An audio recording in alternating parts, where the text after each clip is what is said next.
us about your study and what you found. So we started with an interest in optimizing the care of women of childbearing age, especially those planning for pregnancy. And there is a large volume of data that we accumulated over the past 20 to 30 years about what's the impact of our anti-seizure medications, which are also growing in number, on the outcomes of pregnancy.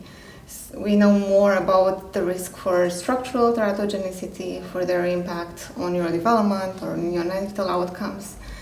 Yet once a regimen has reached stable seizure control, physicians and patients equally are hesitant to rock the boat and ruin that control by trying to make changes that may be dangerous at a time so vulnerable like pregnancy. But there's really no clinical evidence to support this practice, and we think that there are ways to optimize the regimen and improve the pregnancy outcomes. We basically wanted to be able to give more information to our patients when they are deciding on whether to proceed with any change prior to pregnancy, and put a number on what's the risk of having a successful change and what's the risk of having a failure when attempting to do so, especially if it comes to increase in seizure frequency. So what did you find in your results? So what I'm going to present at the conference here is a retrospective part of my study, where we looked at about 68 patients who underwent 84 medication changes. Why 84 is because a lot of them go actually through more than one change to optimize the regimen.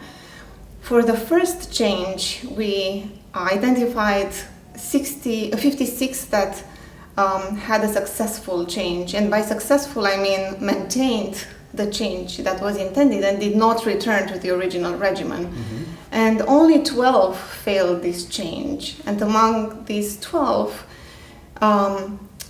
8 of them proceeded to undergo other additional changes, and in the end 64, which is really 94% of the initial 68 that we looked at, successfully optimized their regimen for, according to what we know, a likely better pregnancy outcome.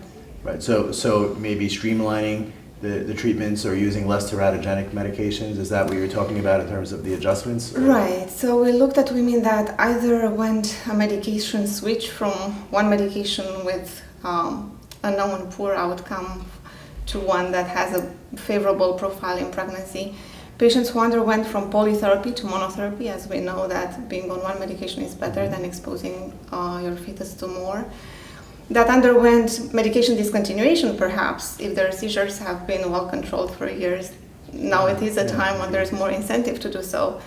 Or that decreased the dose, because we have information for some of our medications that there is a dose-dependent risk, both for major congenital malformations, but also for neurodevelopmental outcomes. So based on the retrospective portion of your study, if a neurologist is taking care of, let's say, a female patient who's considering pregnancy, what's the right time point to start making those changes? Is it a few months before? Is it a year before? It's a good question. We didn't look at that in particular. The way we designed the study was choosing women that were on a stable regimen for 6 months and followed their outcome in terms of seizure control for additional 6 months or more when available.